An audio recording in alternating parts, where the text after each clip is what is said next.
fauna and flora or the local customs of that planet. And Zoom and Teams and the various other platforms are no different. We all find ourselves in a very uncomfortable space, and very often we become the butt of jokes because of how we present ourselves on camera.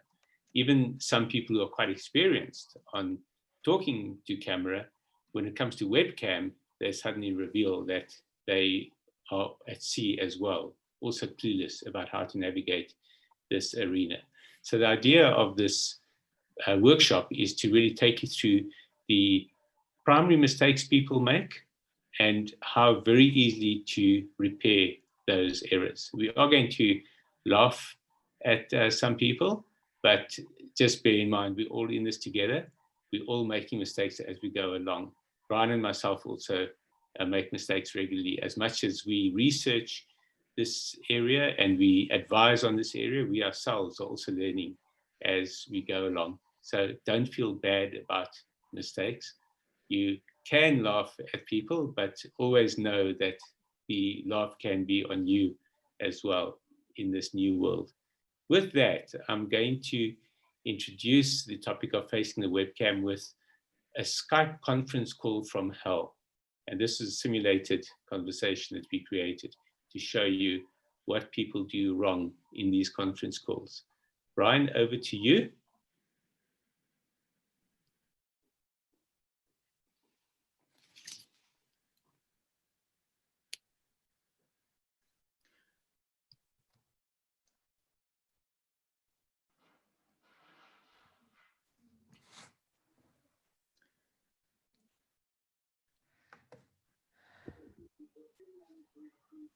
Ryan. Thanks for accepting our meeting, Richard. We wanted to discuss this business concept that you raised a while ago, and we thought that there's great opportunity there. Do you just want to tell us quickly what the idea is? Well, first of all, I would have preferred to have this meeting in person, but you know, we have to use the technology that we have under the circumstances that present themselves. Well, you know, how does one start to try and present this concept without having the necessary things available to share and to show? You know, sharing information is rather difficult, you know, especially when one wants to try and share notes, and you know, you've got notes here, but when you hold this sort of stuff up in front of the camera, well, I think it might even be backwards, actually. I think it might even be the wrong way around. So you know, it's exceedingly difficult, right, to do this stuff, and well, it's almost impossible sometimes, really. Can you just please wait a minute? I just have to go and arrange something. There's a courier at the door. A moment, please. Just hold on, please. It's okay. Would you like some coffee, Brian? Yeah, I think I must go and start the kettle, and then I'll be right back. Okay, me too.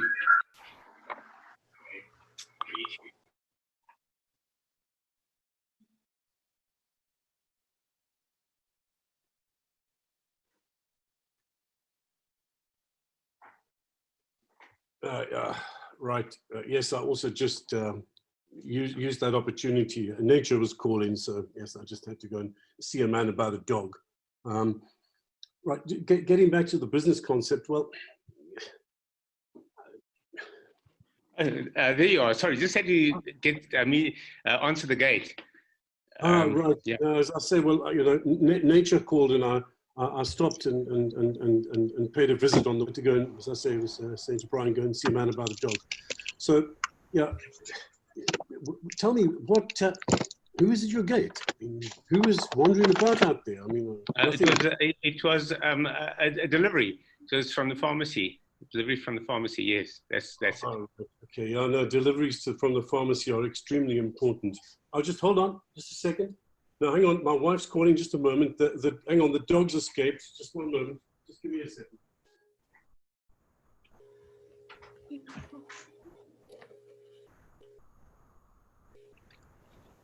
Sorry, I mean, that is in a meeting. You mean I can't come talk to you right now. No.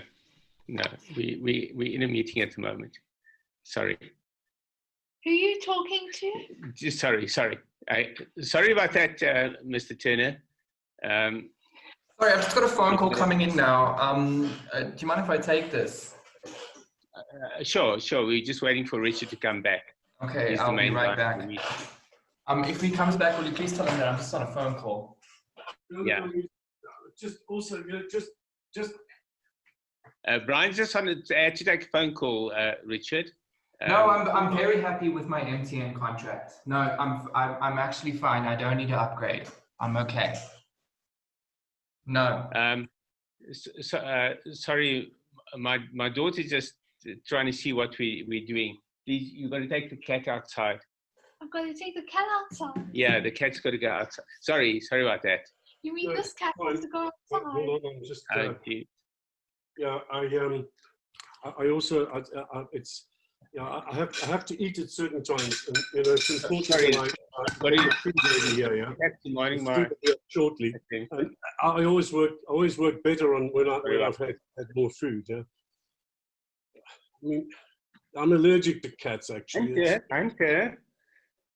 Please take Hunter away. Okay. Daddy's in a meeting. Sorry. Mom wants to go to one coffee. Shh. Yes. I can. Okay. Well, I mean, we've seen your cat. Do you want to see my snake? No. We're afraid of snakes in this household. I caught a proper snake here. You have to see this. It's actually caught it yesterday. I think there's some. Just a minute. I'm just going to have a look here and see if I can. It's quite interesting. We all have a love for animals. And you, Brian, which is your favorite creature? We've got a cat. He keeps jumping in and out of the window right now, and he makes quite a loud sound. So that's why I'm on mute. But no, you're not on mute. I just want to show you. Can you see the snake that we caught here yesterday? Is that a cobra? Yes, it is a cobra. It is a cobra, actually. Yes. Yes, he just wandered in, and yes, we had to get him and put him in a jar. Yeah.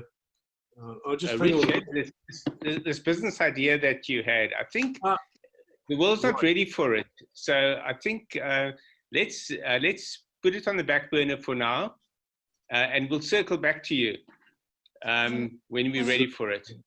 Okay, it is really a strong idea, and it really does require us to have a proper discussion. But I think that's why we probably have to wait till the crisis is over and we can meet in person.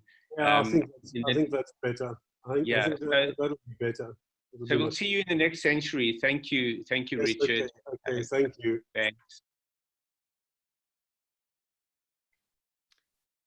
Thank you, Brian. If you enjoyed that, then you can go to the reactions button and either clap or give a thumbs up, or you can just make a comment in the chat window. We're open to any approach that you want to take to interact with us. But that was fairly extreme, but each element of that meeting represents something that does happen in virtual meetings, in Skype interviews, in webinars, and the like. It's not unusual. Bear in mind, if I ever tell you I'm going to circle back to you, it means I'm probably never going to talk to you again, because it's one of my worst terms in the world when someone says they're going to circle back to me. So you know that I don't actually ever want to circle back to you if I use that phrase. And if I tell you I'll see you in the next century, then obviously you know what the message is there. But that's how people often feel after they've had those kinds of calls. And as you can see, it's a business discussion, and it's the kind of discussion that many of us will have on webcam. So by watching that video, you can one by one eliminate the kind of things that you are guilty of, that we are all guilty of, but that we have to work on eliminating. So if you look at Brian and my webcams, Brian, just show yourself again on camera. You can see that we've spent a bit of time setting this up. In fact, every time I give a talk or a webinar, I have more fine tuning that I need to do. A lot of people think my background is a virtual background. It's not, it's real. I can take books out of it. Most of the background bookshelves are virtual when they're neat like that, but I also had to spend time making it neat. So that's another of the messages that comes across, is to neaten the background, and you'll see that coming through in one of the upcoming videos that we're going to show as well. Brian, do you want to add anything there before I move on? I'll probably add a little bit more after the videos. Okay, great. We're going to move on now to a very short selection of media disasters that people are actually responsible for. Brian, were we going to do the media disasters first, or the Skype interview from hell first? Let's do the Skype interview with all the issues in it, and then the specific broader issues afterwards. Okay, before Brian plays it, to just set the scene here, many of us find ourselves being spokespersons for organizations, or even just being asked to come on air to comment on what's happening in our communities, or whatever the case might be. I can see from the list of people here that there's quite a few well-known names who are very likely to find themselves on TV. I also just want to say hello to Ariella Rosenberg, who heads up ORT SA. Thank her for asking us to come on board. I'm hoping to see you on TV screens soon as well. Now, the difference between a TV interview and those Skype meetings is that in a TV interview, via Skype usually, you are facing the entire nation. It's not just one person who's looking at you weird. It's potentially thousands or hundreds of thousands of people watching you. So you really want to get it right in advance.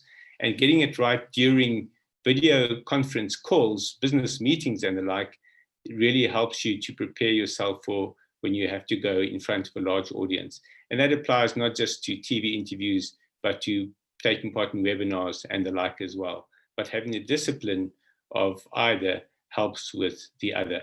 And with that, we're going to show you the Skype interview from hell, the same cast of characters, more or less, but Brian will now play the Skype interview from hell. Great, thanks, Arthur. It's coming up now.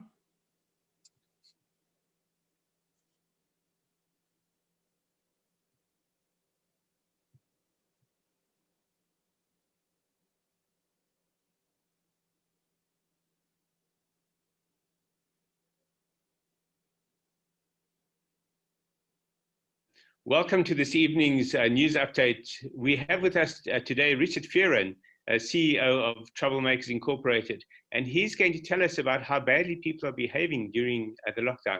Richard, how badly are people behaving during the lockdown? Richard, you're on mute. Could you just unmute? Yes, please tell us, how badly are people behaving during the lockdown? Well, I think that behavior is just shocking. And you know, the people that are behaving badly. Richard, we've lost you there. You know, and right, yes. As I was saying, the problem is it's not just the public that are behaving badly. The government are behaving, well, they're hardly behaving at all, really, are they? Richard, have you done research on behavior during lockdown? Well, yes. I mean, you know, what one has to do is look at the media, and you know, the media will tell you, right, how people are behaving and how things are happening. It's one doesn't have to do research. You just have to listen to the news and look at social media, and those are the things that will keep you properly informed about what's happening out there. I mean, it doesn't take a rocket scientist to work this shit out, does it? How are you coping? Well, as you can see, I'm coping very well. I'm extremely conversant with the technology. I'm really getting into this whole sort of, you know, save the planet, don't travel thing. I mean, I used to travel extensively, but now obviously, you know, it would be irresponsible to do so. And you know, at the end of the day, I think I'm doing a great job. And look at the rest of the planet. I mean, they're all embracing the death of distance and the fate of location. And Richard, we're not seeing you on camera. Sorry about that. Yeah, no, yes. You know, the other thing someone told me the other day is I was trying to do this on a telephone, and you know. Richard, yes. I'm sorry. We just had a notice that the president is about to go live. Thank you for being with us. Good night, and we'll speak to you in the next century. Thank you.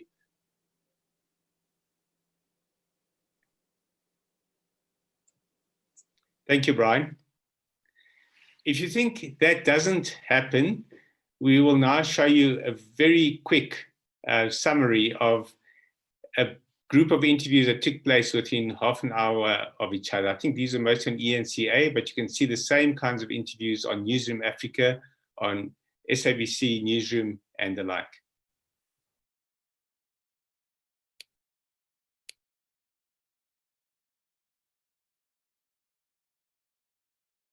It's tough, you know, 24/7 with our families, because most relationships that they're carrying the information, because I promise you there isn't some woman on a voice note who knows more. That's a bad hair day. Key for in this rural community. And then after the soap exercise, both She was a great and speaker, Yasmin but couldn't sleep. she's looking everywhere but the camera. Even Graham Smith looking everywhere but the camera. It looks like he's not interested. It might give us a chance to understand how these activities are impacting emissions. I think we should. Excellent speaker, probably not going to be invited back. Fantastic speaker, but she's having a nostril examination. And same with Cascavadia. We now know all about his nasal condition.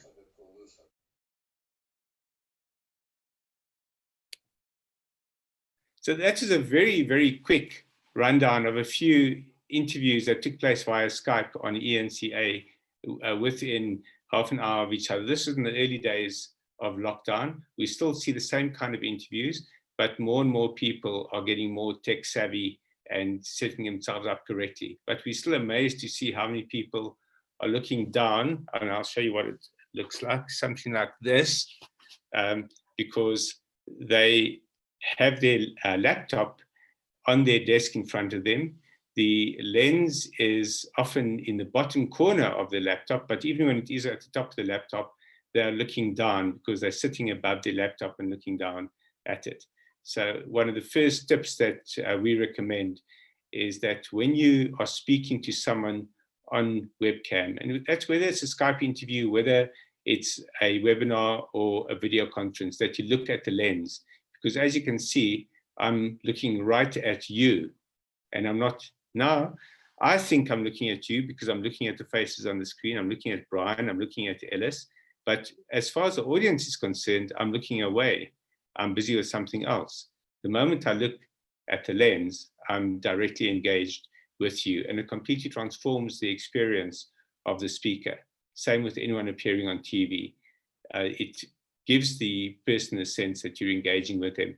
If it's a video meeting, then typically both people are looking at the screen, and it doesn't really matter that much. But even then, the person who's looking at the lens is going to give a better account of themselves than the person who's looking down at the screen.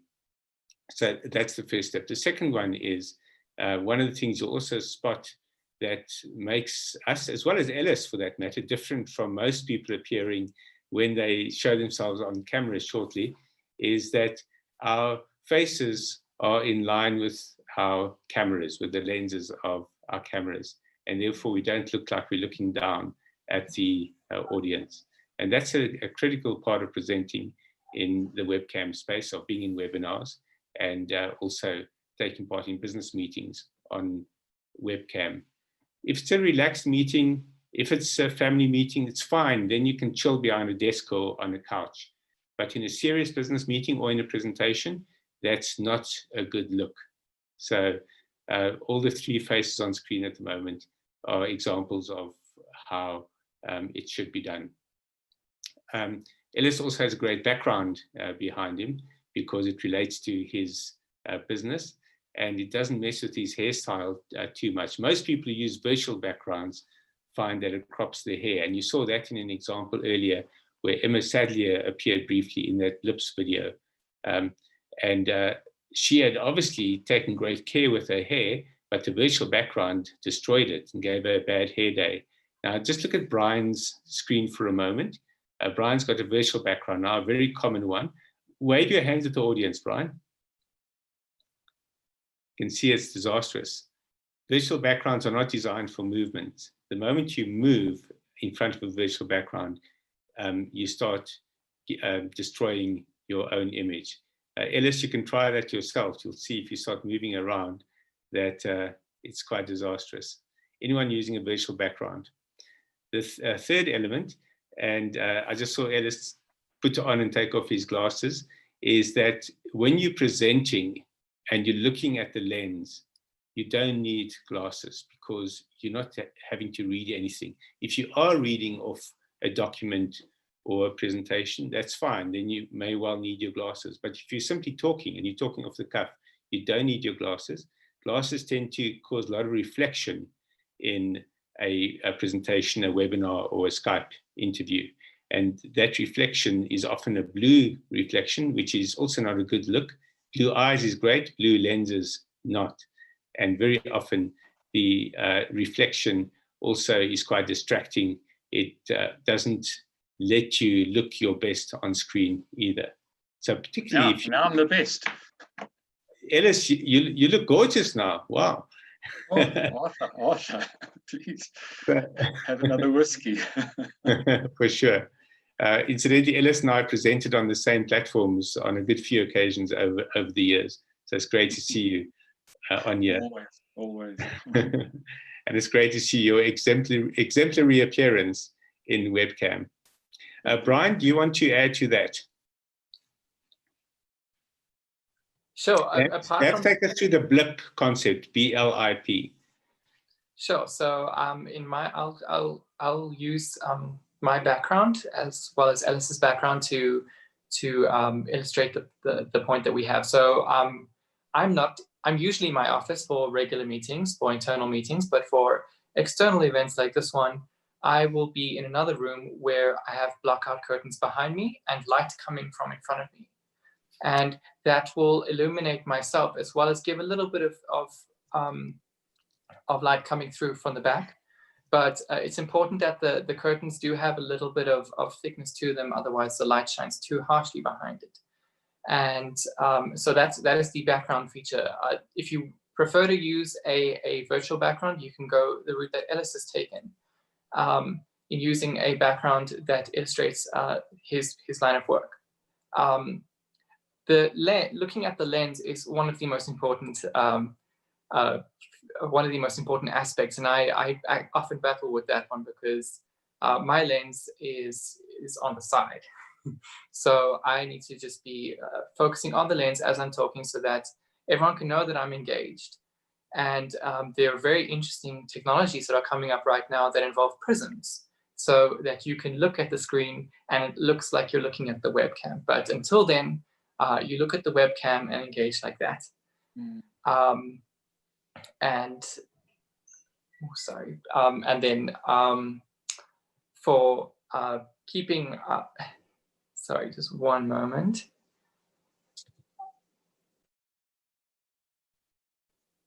And for, sorry, I just had someone come in there, and I know that that's one of the rules, but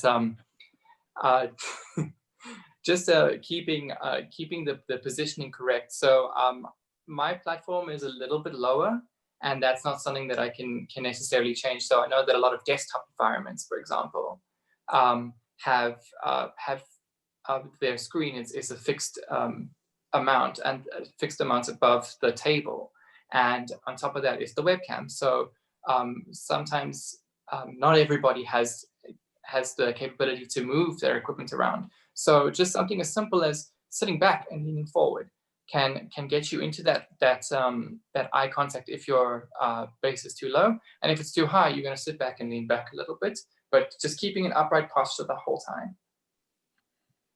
That's what I've got, just based on those principles. Arthur, I have different virtual backgrounds for the different issues. When I'm working with Auto, I use an Auto background. When I'm working with family, I use a fun background, and I change it all the time. Fun backgrounds are very cool for family or for humorous events. Yeah.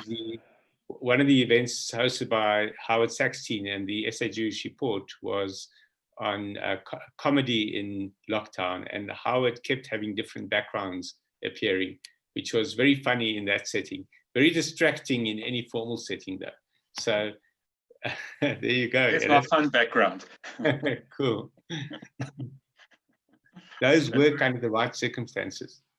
That's fun. So a few other very broad pointers before we start looking at individual appearance on a webcam. There's quite a few things that create enormous potential damage or embarrassment in a webcam appearance. And this applies equally to webinars presenting or participating or simply being in group conversations.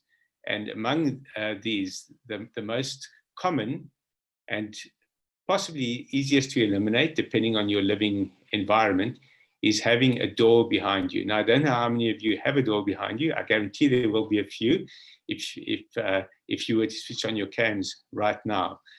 The biggest problem with a door is that it is designed for someone to walk through. And it is astonishing how often you see someone walk through a door in the background of an image. I'm going to ask everyone who wants us to give an instant analysis of the webcam presence to switch on their cameras, and we'll work through you. And we might tease you, we might make a joke, but we're not laughing at you. We would be laughing with you, because as I said, we all make these mistakes all the time. And any of the comments we make are really designed for learning and for all of us to learn from what others are doing. So we have at the moment 32 participants in the event, and we have 12, 14, 15 cameras on. I see the cameras are coming on fast. So all of you want some kind of input. It looks like most of you want input. So we're going to work through the images on screen. I'm not sure in what order you're all seeing it. We tend to see it in a different order, but I'll start off working on each person. What I need to do though is just pin your video, so you'll just bear with me while I, for a moment, pause. So we'll start with Charlene, Brett. We'll only spend about a minute per person at the most, so we're not doing an in-depth analysis. Charlene, you're quite well positioned in the camera, or in the lens rather. You could still lift your laptop a little bit to bring it to eye level, because you're still looking down. You can immediately then you'll see my neck. No one's looking at your neck. But that kind of approach, you can immediately see the improvement in terms of your appearance on camera. The problem with that is your background suddenly also comes into focus, more of your background, should I say. And you should be sure that whatever appears in the background is what you would want to appear in the background.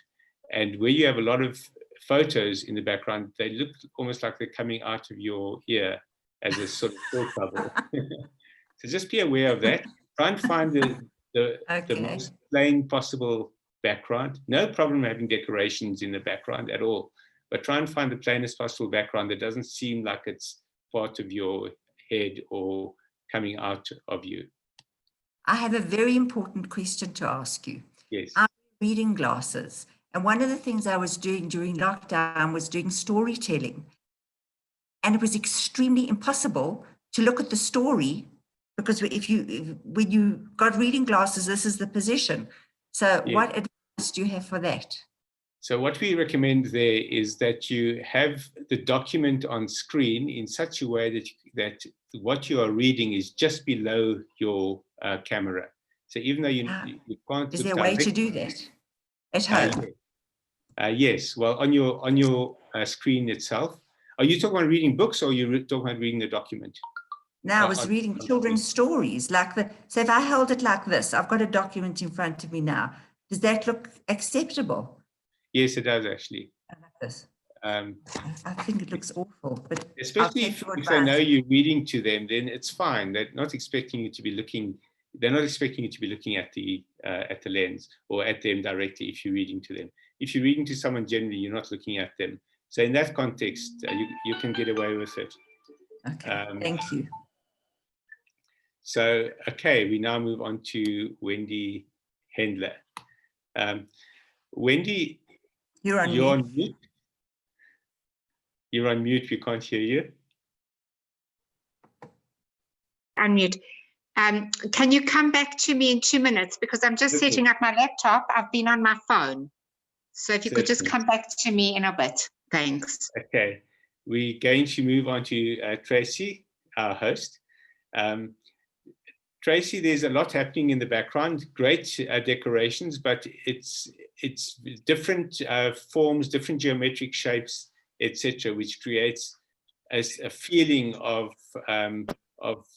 mild chaos. It's very beautiful chaos, but it's still mild chaos. So the ideal there is to try and get a more straightforward background with only 1 or 2 items in that background. Brian? So I generally have my virtual background. I'm not sure if you saw it earlier, Yes. Arthur, which is that. But how's that? Better? That's a lot better, yes, that's perfect. But I'm not having a bad hair day if I put that up. No, your hair is a fortunate hair, shall I say, because it's not that badly affected by the those virtual effects, because it's not an elaborate hairstyle. The moment you have an elaborate hairstyle, you're going to have a bad hair day when you didn't expect to. Thank you. Brian, any comments? Just to jump in from the chat, Aki has raised a point about standing while speaking. And Arthur, would you like to elaborate on that? Yes, that's one of my favorite topics. When you're a speaker presenting to an audience, it all depends on what impression you're trying to create. If it's a cozy fireside type chat, then you should be sitting down because everyone else is sitting down. But when you're presenting to an audience, standing up has 2 big benefits. So I'm standing at the moment. As you saw in those videos from hell, I was sitting down in those, and those were taken at my desk, and that's where I usually have my meetings. But the moment I present, I come to my presentation spot, which is in front of my bookcase, because firstly, by standing and presenting, I am able to have my lens in line with my face or in line with my eyes. It doesn't look like I'm looking down at the audience, and it's a far more engaging way of appearing on camera. But the other key benefit of that is that when you're standing and presenting, you have far more energy. You give far more of yourself, even without realizing it. Even if sitting at a desk, you feel that you're giving a lot of energy. Standing up automatically is a more energetic pose. I'm not jumping around or dancing or anything like that, but I still feel like I'm injecting more energy into this activity than if I was sitting down.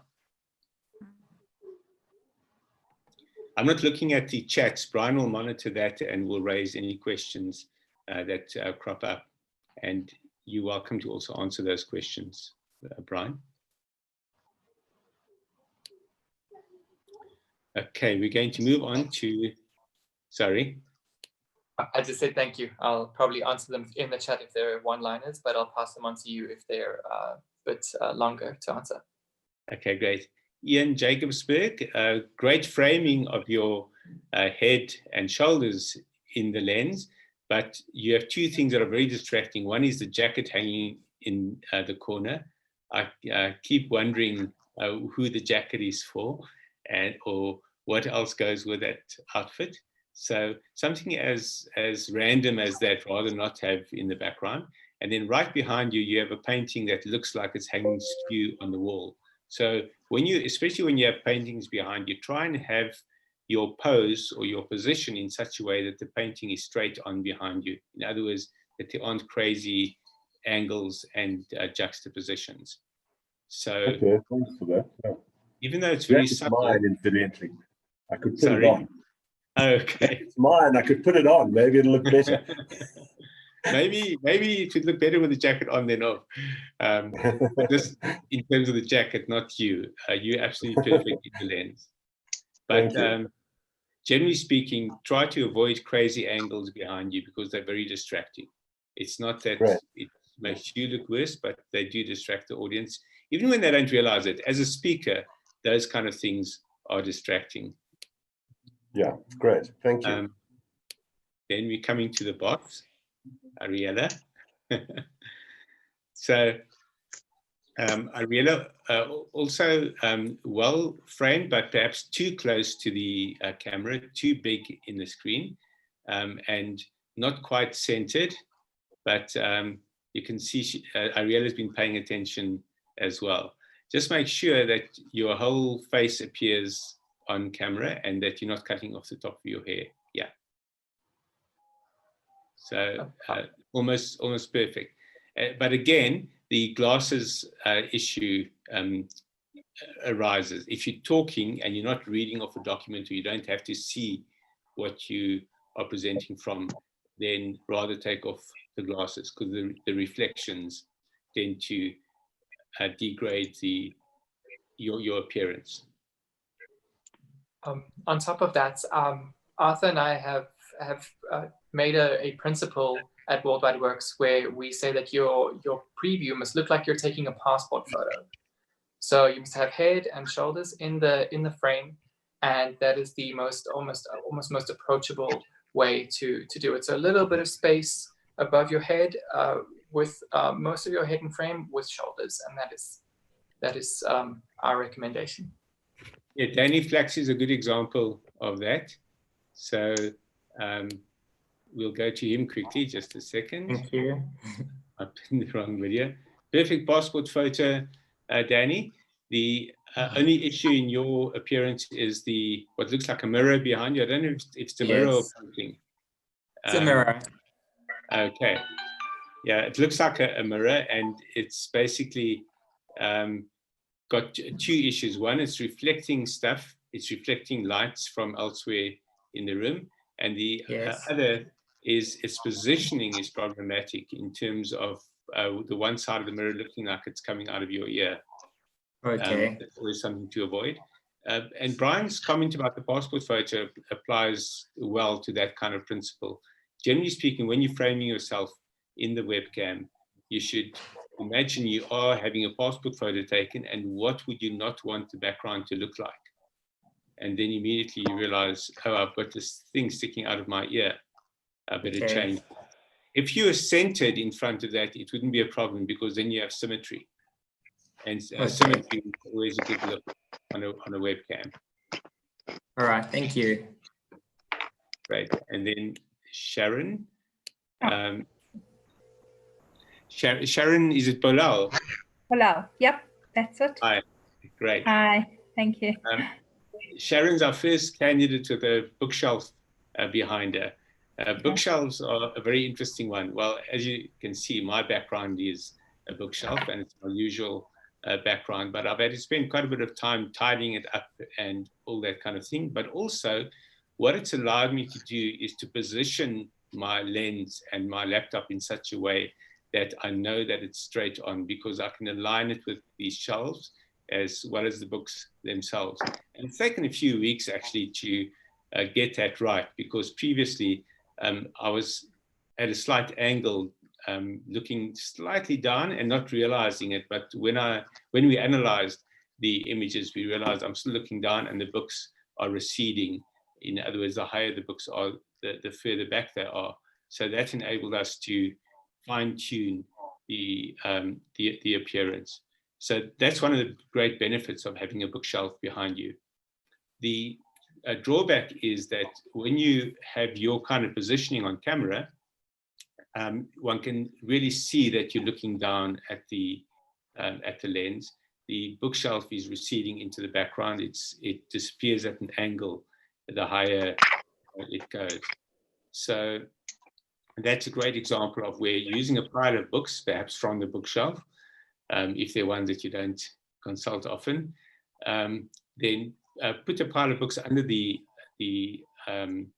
laptop, I have a pile of books and a stool standing on top of a desk or a table in my office that allows me to reach this height and stay level with the camera. So it's a principle of being level with the camera that applies there. And then your bookshelf wouldn't be such an issue, except that once you have that, people will be able to see your bookshelf more clearly, and then you must make sure your bookshelf is tidy when you use that. But otherwise, it's not a bad look. It's just that the bookshelf helps you to align yourself better in terms of your appearance. Great, thank you. Ryan, comment? Yeah, that pretty much covers it all. Like you said, you must the bookshelf must basically be in line with the lens so that you can know that it's going to be head on. We move on now to Alicia Thomas-Wolf, who is sitting on a couch, which is absolutely fine if it's an informal event or if you just are attending a webinar but not presenting. The moment you're presenting, the couch has two effects. One, it makes you look too relaxed, like you're not really engaged with the event. You just happen to be hanging out on your couch and tuning into the event. It is fine as a participant, but the moment you're presenting, it's not fine. But it has a second effect, apart from making you look relaxed. It makes you too relaxed. So you tend to, as opposed to standing up, you tend to diminish your energy when you sit on a couch versus sitting at a desk, or even better, standing up. But again, that applies only if you are presenting or talking or in a Skype interview or something along those lines. Otherwise, your framing is fine. Thank you. I have a question. When I'm looking at you, I kind of notice out of the corner of my eye that I'm looking to the side. But when I look into the camera, which I'm doing now, I don't know where my eyes are, or if you think I'm looking at you or not. Look at the lens. Let us see. I'm looking at the lens right now. It actually looks like you're looking above the lens. It could be an effect of not being in line with the lens. Brian? Yeah, I have a similar issue. So my lens, the glass on the front of my lens, it's shaped a bit upwards. So it's not in line with the screen. So it kind of makes almost a prism effect. So how I've mitigated that is looking at the light that's next to my webcam to fix that issue. So if I take off my glasses to show, now I'm looking at the lens of my webcam, but when I look at the light, it looks like I'm looking dead on into the frame. Oh, that would be awesome to do, except the light and the camera seem to be in exactly the same place. I've got a Mac. Right now, you do look like you're looking at us at this moment. So when I'm looking at you right now, does it look like I'm looking at you? No, now it looks like you're looking down. And now? That looks more like you're looking at us. So perhaps you need to look just above your lens. And now? Looks like you're looking above your lens. Listen, Arthur, what do you do about the kids? I mean, my kids, I can't lock them in a basement. I don't have a basement. Dang. It's a challenge. I think you actually negotiate with them when it comes to this kind of. I wanted to check out link this morning. Sorry? Someone made a comment? I think it was just not muted. Oh, okay. So it's hard to say. As you saw in the video, I have a kid, but she isn't an older kid, so you can reason with her sometimes. But younger kids, it's difficult. So you actually have to negotiate with them. Perhaps there's some reward for not disturbing you. We're into bribery and corruption here. Absolutely, yeah. That's how lockdown works, doesn't it? Oh, yeah, but if anybody's on this and they've got a good idea how to deal with the kids that come in that you can't shoo away because then everyone can see you shooing them away, please, I would love a tip. I'm very open. I believe that you can sometimes use that as an advantage. I just saw Karen have a child come onto her, and it made a very empathetical picture. I don't have an issue with kids appearing on camera. In fact, people always go, oh, or cute or whatever. It's when they're disruptive or when they make a noise that it becomes an issue. Yeah. If they actually interrupt you, but even if you're giving a talk and a kid appears and climbs into your arms or you pick them up, that's actually a good look. It's a great accessory for webinars. Then that's exactly what I'm going to do. I'm going to tell my kids, at this point, you come and crawl into my lap. As long as they don't interrupt your conversation. If you're able to carry on talking uninterruptedly while that happens, it endears you to the audience. Absolutely. I mean, I can imagine it right now. Mummy, mummy, mummy, mummy. And there I am saying, and the way the truck works is. Okay. Sorry? Oh, sorry. Earlier on, when I'd completely forgotten the point of internet quality because my cat came in and he started demanding having a treat. So I got a little bit distracted by that. But yeah, sometimes something as simple as just closing the door might work for something like that. But for kids, I'm not too sure what to do with that. Okay, we're moving on to Carol Robetti. Carol, your framing is excellent. Good passport photo style. The background is a bit cluttered, so you should ideally try to, I don't know if you're at a desk against a wall, but the ideal would be if you had a wall directly behind you as opposed to sitting against the wall. Among other things, you've got a window on the one side where there's a bright light coming through, and it's creating, in terms of even lighting on your face, it's creating a brightness on one side of your face and dark shadows on the other side. So it has a dual negative effect. One is creating that uneven lighting, but the other is that for the audience, it's a distracting bright light on the side of the screen. The windows. And then just be aware of what's behind you as well, in terms of removing stuff from the background that you wouldn't want to appear on a screen. Thank you. Thank you very much. Then we're moving on to Laurie, our co-host here. And here, again, your framing is great, but the background is problematic. You've got a very uneven background, nothing on the one side and lots of stuff happening on the other side, including a window with a bright light coming through it. Also, the cushions on the couch, although it's probably very neat if you looked at it straight on, in the background of this particular image, because the one side is completely plain and the other side isn't, it looks like it's cluttered. And I can see it's not cluttered, but it gives that look. So try and come up with a more even background, or have that wall that's on the other side, have that as your background rather than having the couch and the curtain behind you. Okay, Ryan, any comments? Nothing for now. You said everything that I was thinking. Thanks. Great. Then we move on to Paul Berkowitz. Maybe I'll move the couch. That you could also do. Fuck it up. Don't get rid of the couch, just move your position. Okay. Paul, your framing is affected quite heavily by the angle at which you're looking at the laptop. You're looking down from above. So here is a great example of where putting the laptop on top of things is going to result in a dramatic improvement. You kind of do have that passport photo framing, but it's spoiled by the fact that you're looking down at the lens.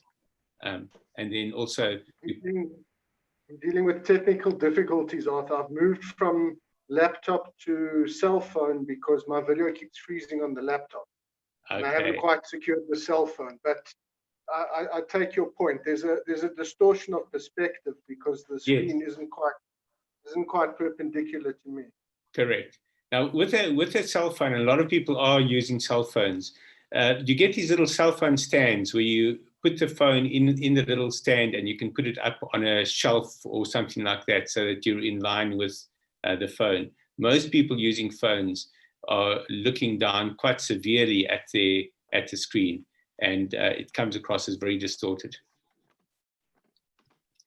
Okay, and then I ask about with Paul. He's wearing all white, and from my perspective, it looks like quite blown out. I mean, it looks like there's a tie and a head, and I just wonder if you have any advice or do's or don'ts when it comes to, you know, we used to learn with camera that stripes are distracting, or all black is very flat, or all white and you're kind of blown out. Karen, that's a very good point. You should wear something that enables you to stand out from your background.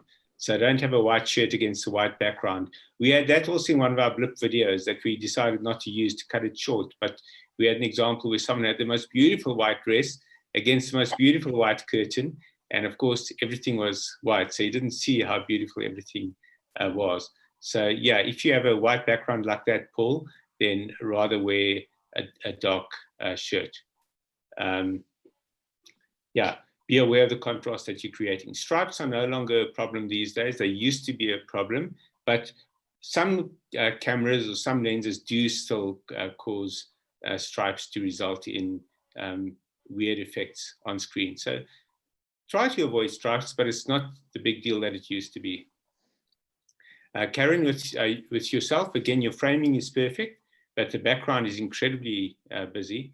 And what one can see there is you're at a table that's against a wall, as opposed to having the wall behind you. So the solution there is to flip the table around so that you're behind the wall and not the whole room behind you. You're muted. It was a choice between where the light was coming in. So the setup now means the window is behind me and my sliding door is behind me. And then there's something about the particular work that I do, which is quite, you know, it's got that studio feel. And I don't know if that's distracting or if it kind of sets the tone of, this is a little bit workshop-y, this is a little bit less formal, this is a little bit more got that sit around feel. I mean, looking at my background now with your perspective on it, I'm definitely going to go and give that blackboard a major cleaning. And but yeah, I mean, I do see that now that looks like the art class that it was for my kids a little bit earlier. Yeah.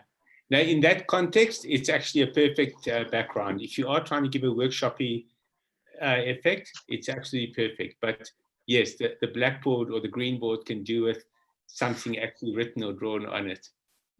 Definitely. Great. And then Wendy, are you still with us? Can we come back to you? I'm back, yeah. Okay.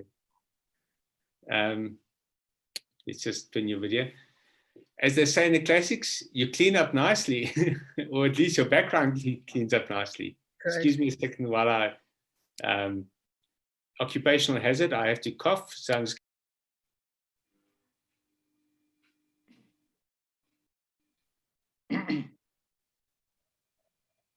I'm back. Wendy, that's perfect.